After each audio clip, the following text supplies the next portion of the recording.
మళ్ళా మీకు ఒక మెసేజ్ పంపిస్తున్నా, పింఛన్ ఇచ్చినప్పుడు డబ్బులు ఏమన్నా తీసుకున్నారా అని కూడా అడుగుతున్నా, మిమ్మల్ని ఇబ్బంది పెట్టారని అడుగుతున్నా, మర్యాదగా మాట్లాడారని అడుగుతున్నా. అంటే ఉద్దేశం ఏంటి? పింఛన్ ఇవ్వడం అనేది తీసుకోవడం మీ హక్కు, ఇచ్చే వాళ్ళకు కూడా జీతం ఇస్తున్నాం, ఇచ్చేటప్పుడు గౌరవంగా ఇవ్వాలని ఎప్పటికప్పుడు పర్యవేక్షిస్తున్నాం. నేను ఒక మాటలో చెప్పాలంటే అందరినీ అభినందిస్తున్నా. తొలి రోజే 98% పింఛన్లు ఇచ్చేస్తున్నారు. మా అధికార యంత్రాంగం పోటీ పడిస్తున్నారు. ఇప్పుడు దానికి అందరినీ అభినందిస్తున్నా.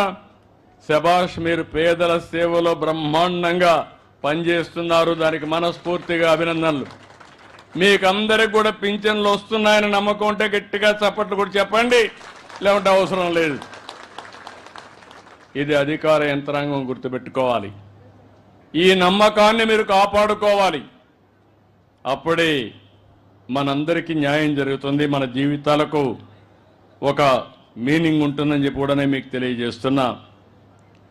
ఇంకో పక్కన మీరు ఒకసారి చూస్తే ఇవన్నీ కూడా ఇస్తూనే ఒక్కసారి మీరు గుర్తుపెట్టుకోవాలి, మనం ఇచ్చేది 4000 లాస్ట్ స్లాబ్, అది అందరికీ ఇచ్చేది 4000, ఇంకోటి 6000, ఇంకోటి 10,000, ఇంకోటి 15,000. తెలంగాణలో మనకంటే ధనికమైన రాష్ట్రం. నేనే అక్కడ హైదరాబాద్ అన్ని డెవలప్ చేశాం. అక్కడ పింఛన్ ఇప్పుడు ఎక్కువగా అందరికంటే మళ్ళా వాళ్లే ఎక్కువ. మన తర్వాత 2016 రూపాయలు ఇస్తారు నెలకు. తమిళనాడు 1000 రూపాయలే, కేరళలో 1600, కర్ణాటక బెంగళూరు ఉంది 600, ఉత్తరప్రదేశ్ ఒరిస్సాలో 500. ఇప్పుడు నేను అడుగుతున్న, సమిక్షేమం ఇవ్వలేదనే వాళ్ళకి నేను ఇచ్చేది కళ్ళుంటే చూడాలి, మనసుంటే ఆలోచించాలని అలాంటి వ్యక్తులకు విజ్ఞప్తి చేస్తున్నా. మీరు కూడా గుర్తుపెట్టుకోవాల్సిన అవసరం ఉంది.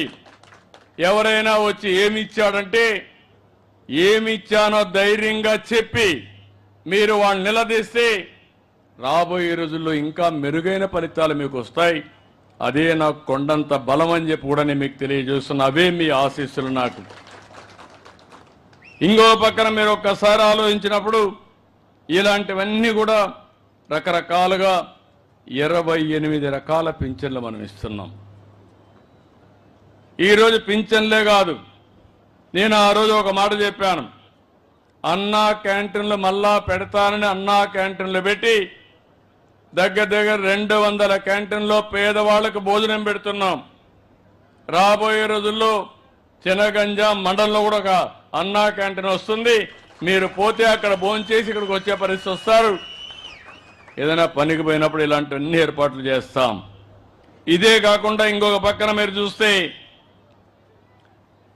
చాలా కార్యక్రమాలకు శ్రీకారం చుట్టాం. అమరావతి రాజధాని, అక్కడ మన పిల్లలకు ఉద్యోగాలు వస్తాయి. అభివృద్ధి అయితే ఆదాయం వస్తుంది. ఆదాయం వస్తే సంక్షేమ కార్యక్రమాలు ఇవ్వడానికి అవకాశాలు వస్తాయి. మళ్ళీ అమరావతిని గాడిన పెట్టాం, చురుగ్గా పనులు అవుతున్నాయి. 3-4 సంవత్సరాల్లో మళ్ళీ అమరావతికి పూర్వ వైభవం తెచ్చే బాధ్యత ఈ ప్రభుత్వం తీసుకుంటామని కూడా మీకు తెలియజేస్తున్నా.